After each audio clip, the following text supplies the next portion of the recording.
सजयति सिन्धुरवदनो देवो यत्पादपङ्कजस्मरणं वासरमणिरिव तमसारासन्नासति विघ्नानां या कुन्देन्दुतुषारहारधवला या शुभ्रवस्त्रामृतां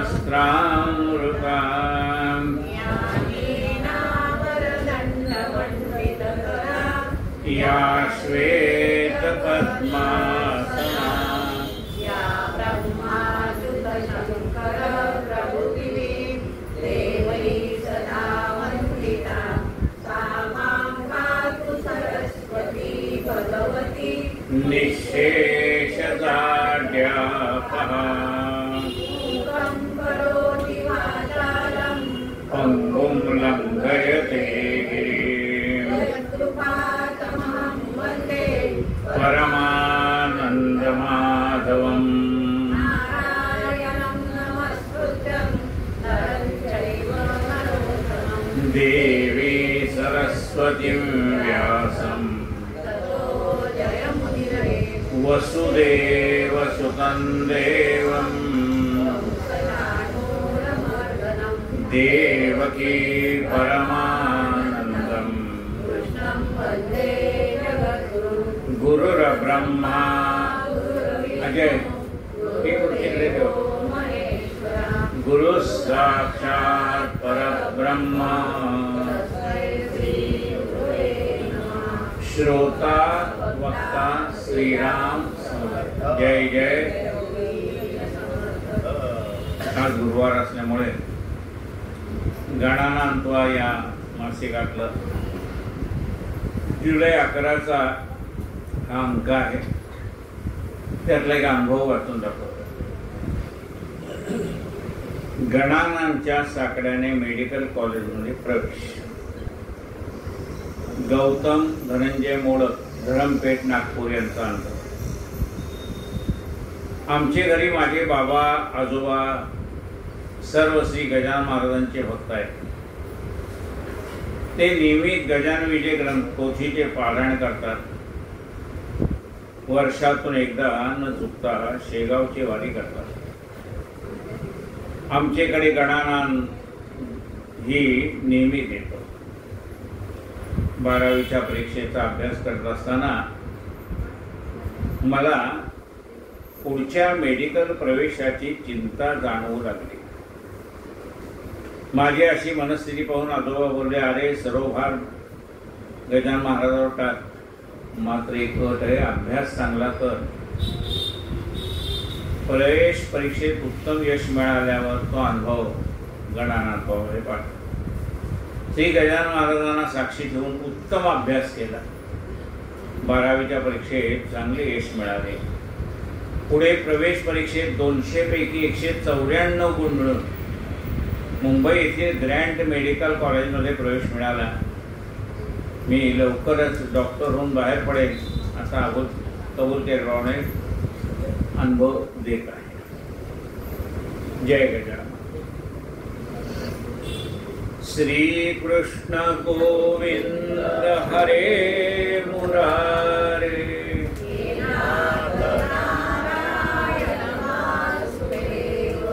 श्री कृष्ण गोविंद हरे मुरारे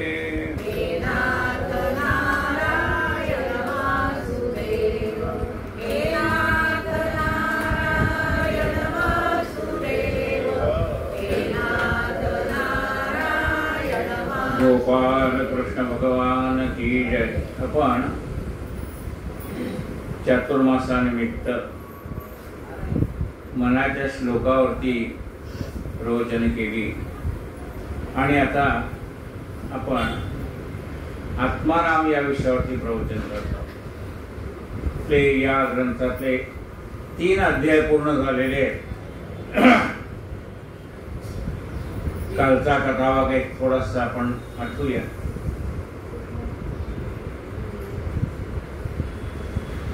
माया झाडीचा कैसी झाडावी, तोडून कैसी टाकावी. विचारलंय शिष्याने गुरुना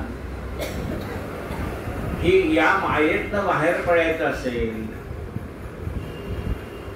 तर ही माया झाडून कशी टाकावी, झाडाचा आधडे ना, चिटकून बसली अंगाला पक्की, तोडून टाकायची तर कशी तोडून टाकायची? तर समर्थ म्हणतात येथे विचारे पहावी नाथिरीची हे. इथे जर तू सारासार विचार केलास तर माया अस्तित्वातच नाही असं तुझ्या लक्षात येईल. आहे तो एक परब्रह्म तत्व. तसं अज्ञानात पाहायला गेलं तर सर्व ठिकाणी दिसतंय भासतंय ते आहे, त्याला माया म्हटले. पण तत्वज्ञानाच्या दृष्टीने विचार केला तरी दिसे भासते ते सारे विश्व नाशिवंत असं असल्यामुळे जे दिसतंय भासतंय ते नाशिवंत असणारी माया. ही माया कशी आहे माहिती? बहु नाटकी हे माया, मीपणे न जाये विलया. म्हणाले ही माया अत्यंत नाटकी आहे. म्हणजे मी या मायेत न तरुण जाईन असा जर मीपणा तुझ्याजवळ शिल्लक राहिला तर हा मीपणा जोपर्यंत विलयाला जात नाही, म्हणजे आपल्यातला मीपणा नाहीसा होत नाही, तोपर्यंत ही न जाये विलया नाश पावत नाही. विवेके पाहता देही या ठावोशी नाही. या देहाचा विचार करायला लागल्यानंतर मग लक्षात येतं की या सबंध देहामध्ये पाहिलं तर ती दिसत नाही, ठावोची नाही.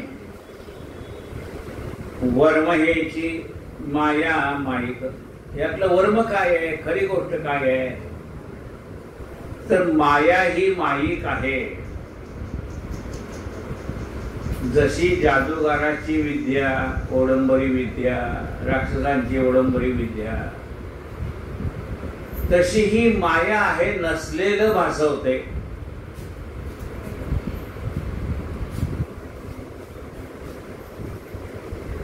याचा करावा विवेक. विवेक केल्या अनेक एकीमुळे. जर तू याचा विवेक केलास, शांतपणे विचार केलास, तर हे सगळं पुन्हा एकातच विलीन होऊन जाणार आहे. जसं आपल्याला पाण्यावरती निर्माण झालेली लाट दिसते, त्यामुळे आपण तिला म्हणतो योगा केवढी मोठी लाट आहे. वाऱ्याच्या संयोगाने ती लाट उंच आलेली आहे, पण लाट निर्माण होण्याच्या आधी काय होतं? पाणीच होतं. लाट म्हणजे काय? पाणीच आहे. आणि लाट पुन्हा पाण्यामध्ये मिसळून गेल्यानंतर काय? पाणीच राहणार आहे. आधीही पाणी होतं, आताही पाणी होतं, पण ते आकाराला आल्यामुळे आपण त्याला लाट म्हटले. आपल्याला ते दिसतंय लाटेसारखं म्हणून लाट म्हटले. तसं हे जे जे विश्व आहे, म्हणजे शिल्लक काय राहिलं? पाणी. तसं शिल्लक राहणार आहे फक्त ब्रह्मच. बाकीचं हे आकाराला आल्यामुळे आपल्याला त्याचे भास होतात, आपण त्याला नावं ठेवतो. विवेक केल्या अनेक एकी मुळे. जर विवेक केला तर हे सगळं पुन्हा ज्याच्यापासून निर्माण झाले त्याच्यामध्येच विलीन होऊन जाणार आहे. एकी अनेक आटले,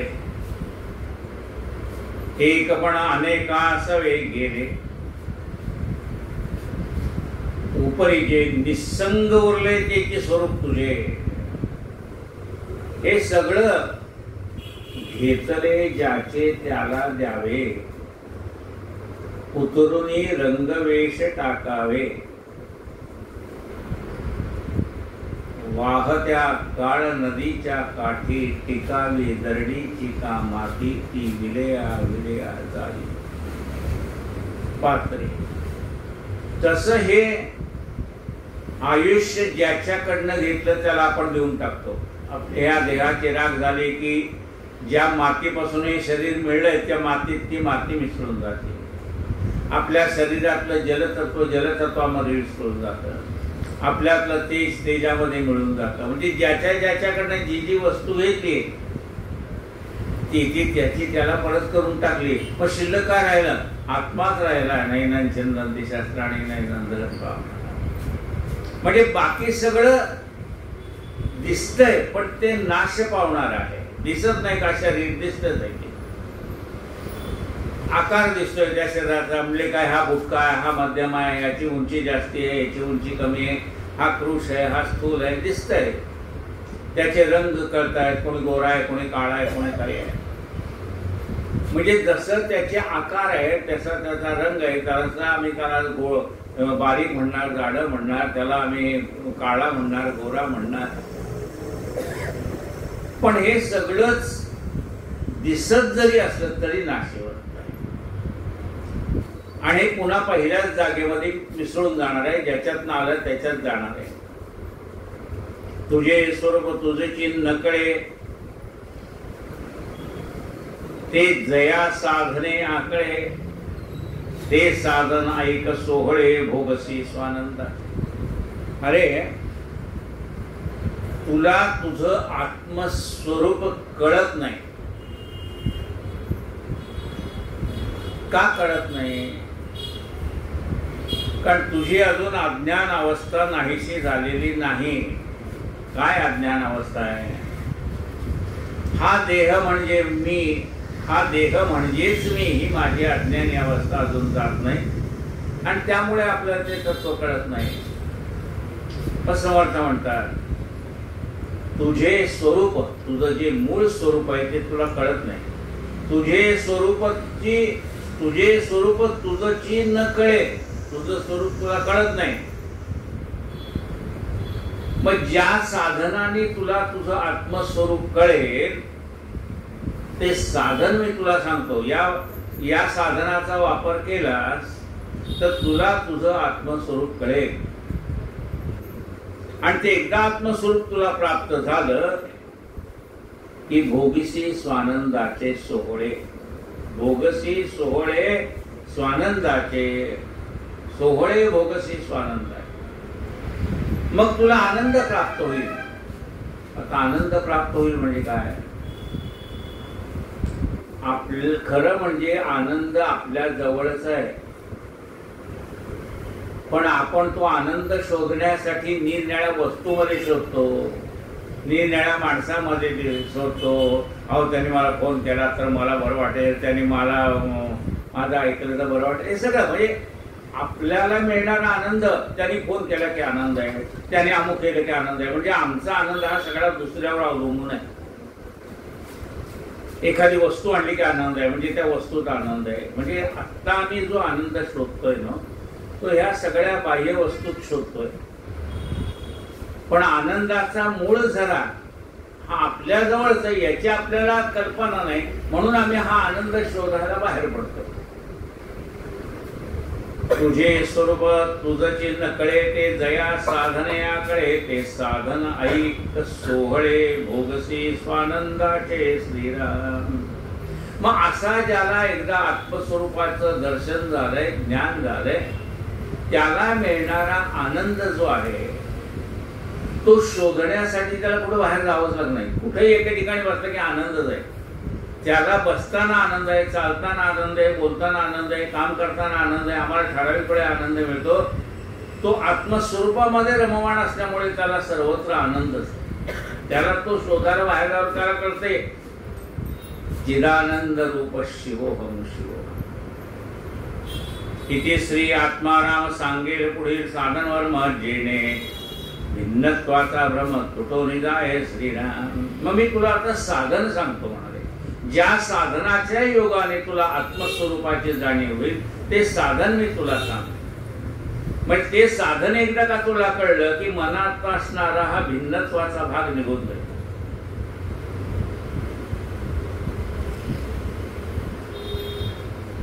अरे अजय जरा कुर्सी दे दो, इधर का निकाल के पीछे रखो.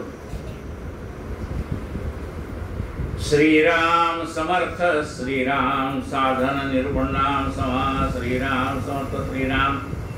आता चौथ्या आपल्या समासाला म्हणजे आजच्या कथेला सुरुवात होते.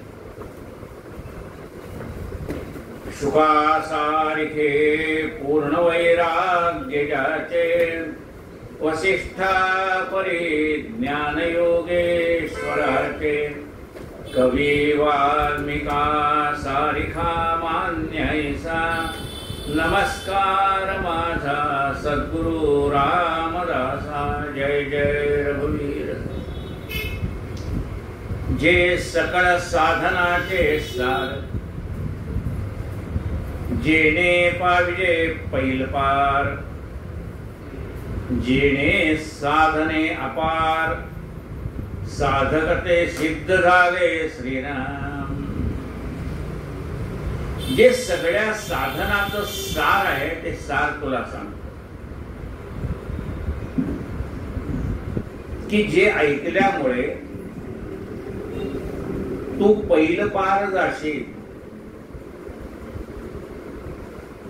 जी साधन म्हणजे जे साधन करून साधक सिद्धावस्थेला जाऊन प्राप्त झालेले ते साधन तुला सांगतो.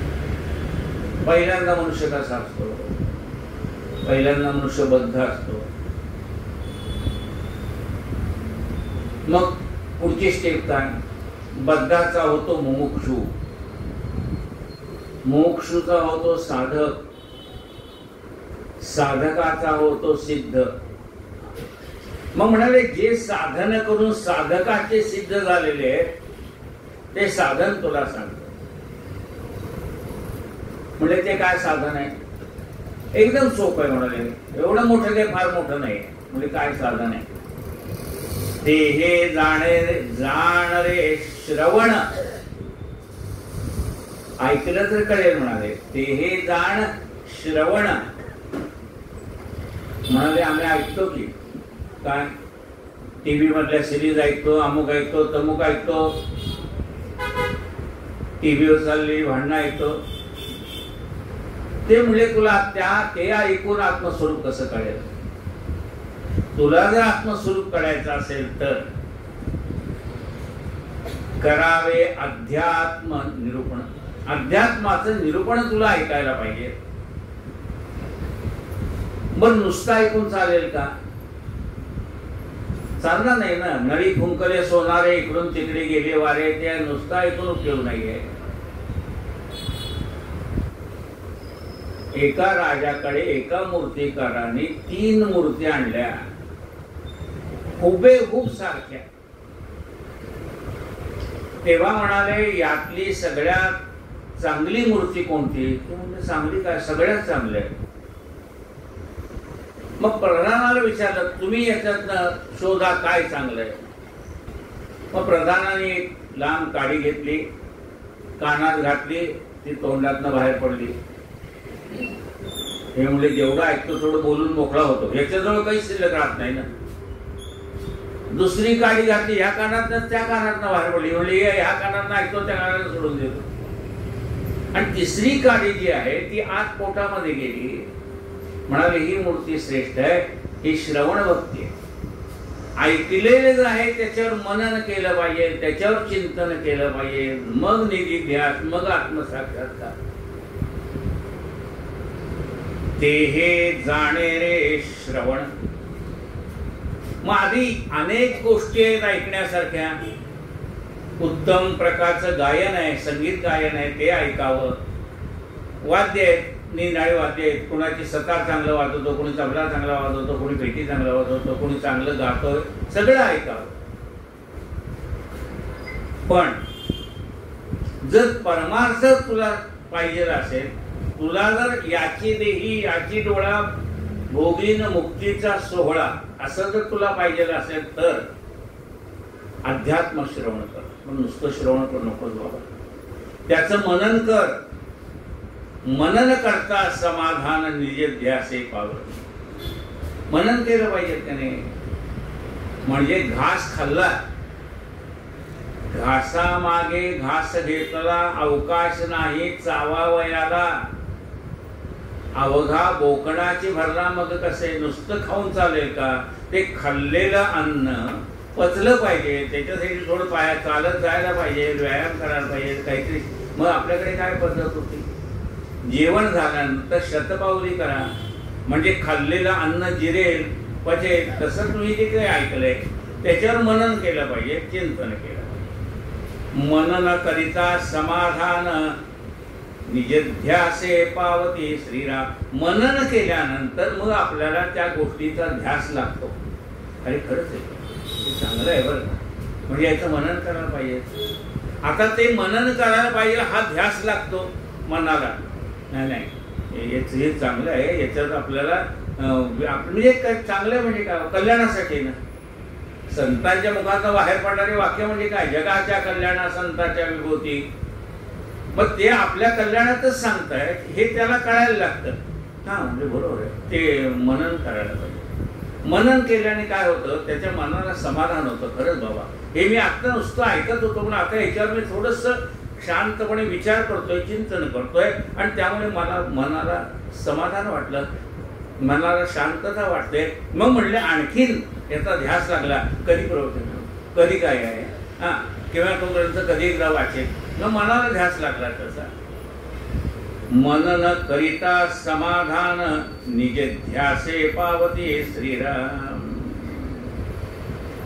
संत सज्जन महानुभावी परमार्थ चर्चा करीत जावी. हाय गई सर्वथा न करावी ज्ञातेपणे करून श्रीराम. संत साधू सज्ज ही मंडळी एकत्र जमल्यानंतर मीच मोठा शाणा आहे, बाकी कोण सांगणार, त्यांचं मी कशाला ऐकू असं म्हणू नये. सगळ्यांचे विचार ऐकून घ्यावे. एखादा लहान मुलगा सुद्धा आपल्यापेक्षा चांगले विचार सांगू शकेल. मग हे जे काही परमार्थ आहे, आपण वाचलेले असतात आणि ग्रंथ, तुम्ही समजा ज्ञानेश्वरी वाचली, यांनी दासबोध वाचलाय, त्यांनी तुकारामाची गाथा वाचली, कोणी एकनाथी बाबा. मग आपण देवी फायपट गप्पा मारत बसण्यापेक्षा का हो तुम्ही नवीन काय वाचलंय, हो तो अभंग आहे ना फार चांगला आहे बघा, हे त्याचं निरूपण आहे ना ते निरूपण फार चांगलं, त्याचं हे चांगलं आहे, त्याचं ते चांगलं आहे. म्हणजे एक एक गोष्ट आपल्याला जी आवडली ती आपण दुसऱ्याला सांगितली, त्याच्या ज्ञानामध्ये भर पडली. त्यांनी ऐकलेली गोष्ट आपण, त्यांनी वाचलेली गोष्ट आपण ऐकली, आपल्या ज्ञानात भर पडली.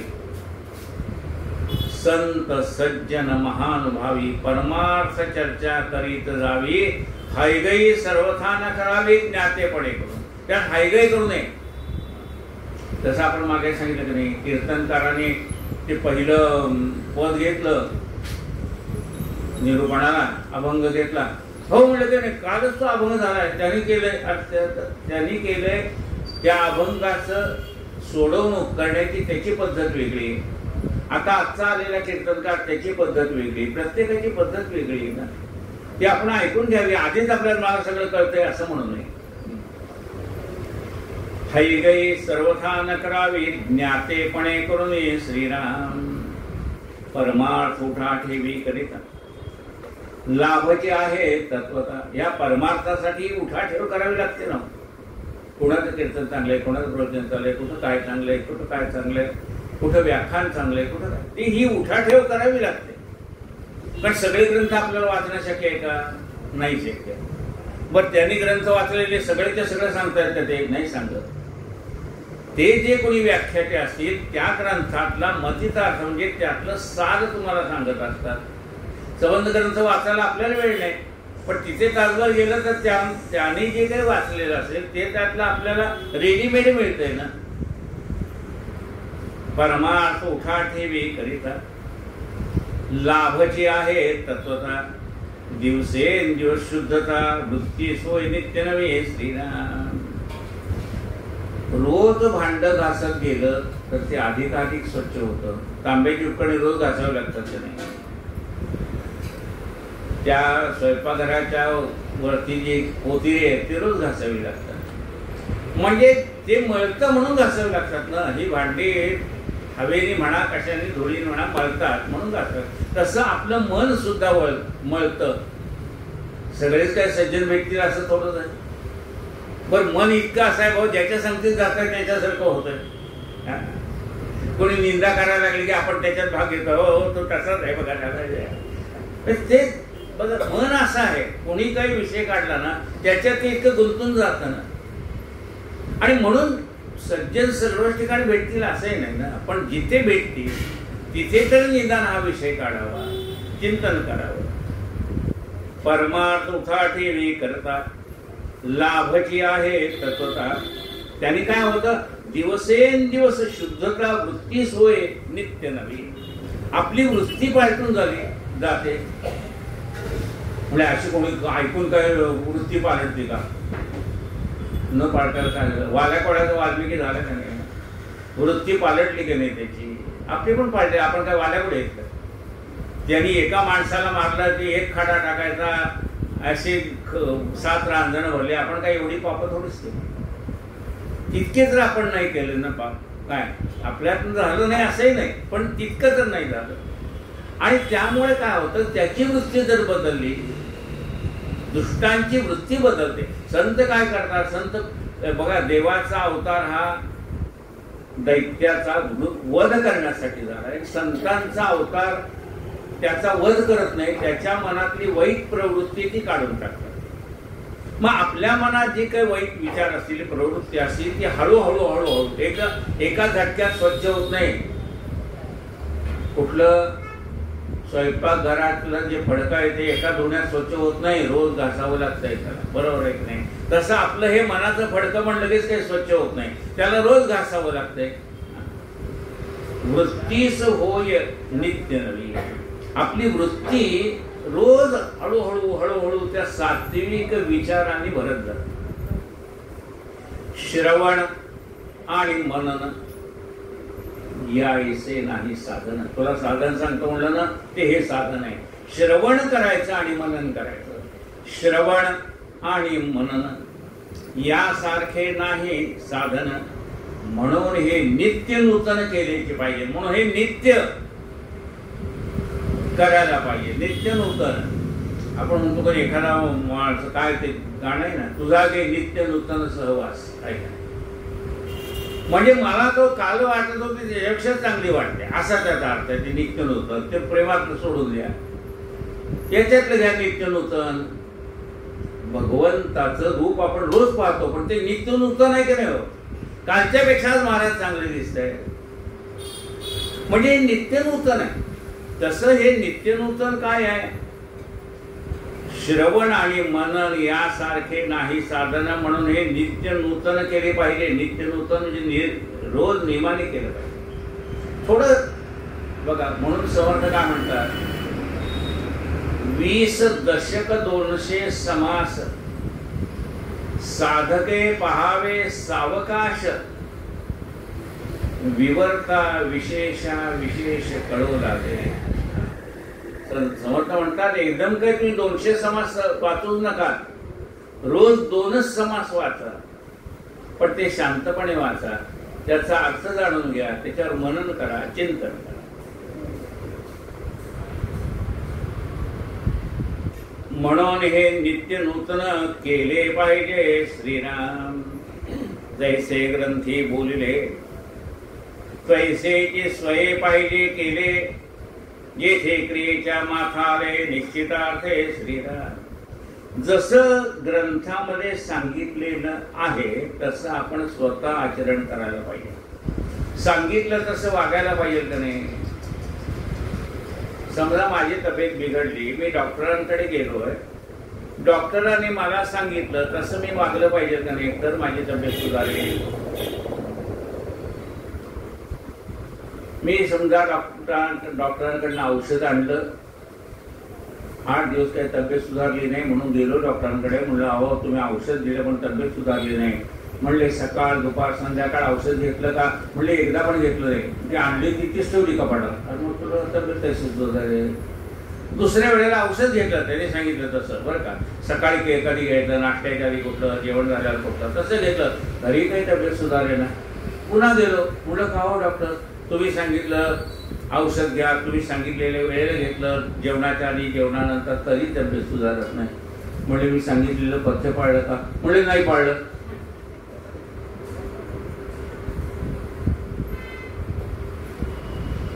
जैसे ग्रंथी बोलिले तैसे जे स्वये पाहिजे केले, जेथे क्रियेच्या माथा आले निश्चितार्थे श्रीराम, तशी आपण कृती केली तर तब्येत सुधारेल. तसं आपल्याला गुरुनी म्हणा जे काही साधू संतांनी सांगितले त्या मार्गाने आम्ही थोडं थोडं एक एक पाऊल चालायला सुरुवात केली तर निश्चितपणे आम्हाला हे प्राप्त होईल.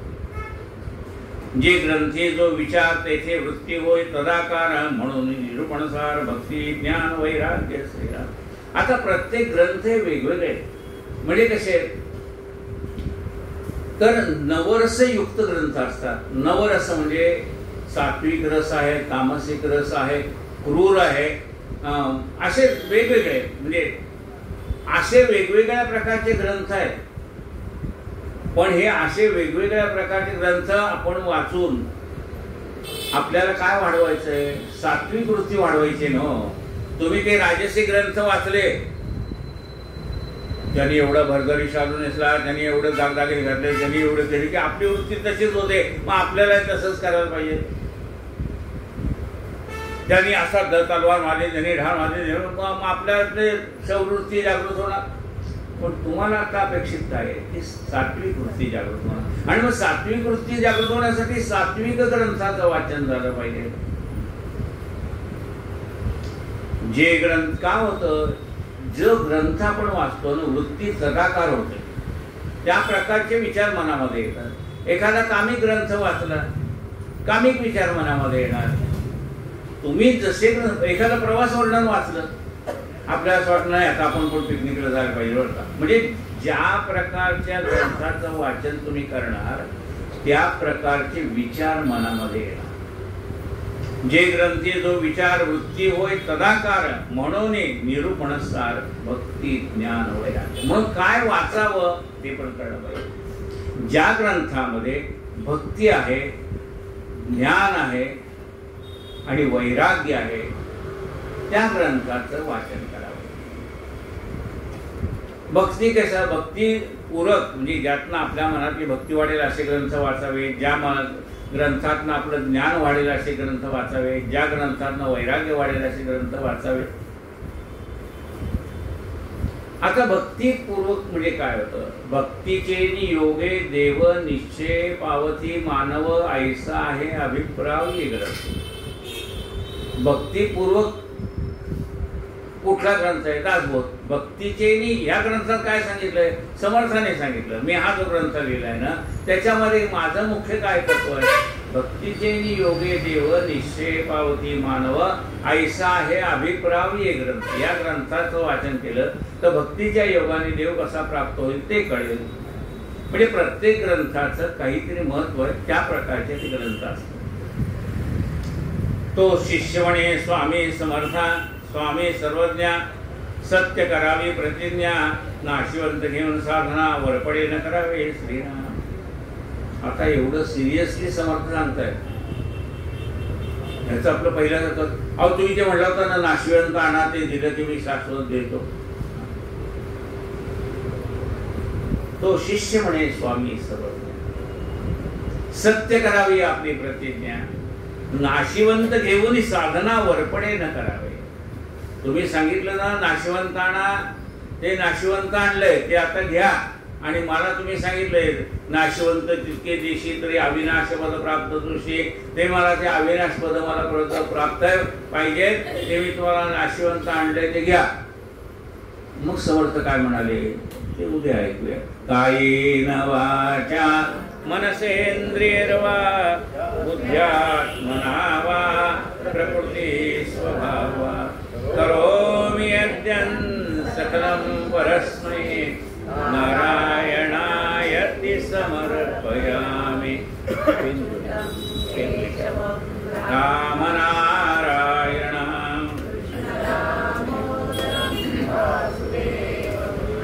श्रीधरं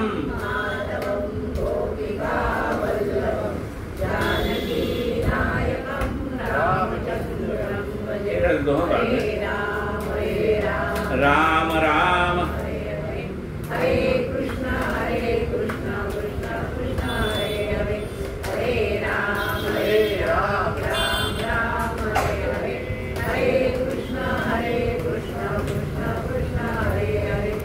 गोपाल कृष्ण भगवान की पंढरीश प्रभुची कमलजापती विठ्ठलाची चरण विदेवरती सावळी घनश्याम मूर्ती पुष्पहार रुळती फुले त्यावरी वैजयंती लाजला पंचबाण जासी लाजला पंचबाण जासी असे ते वदन कमल समनयन हरपले मान पावताची उभी माय अनाथाची आरती पंढरीश प्रभुची कमलजापती विठ्ठलाची कटीला पीतांबर कशिला कस्तुरी तिलक भव्य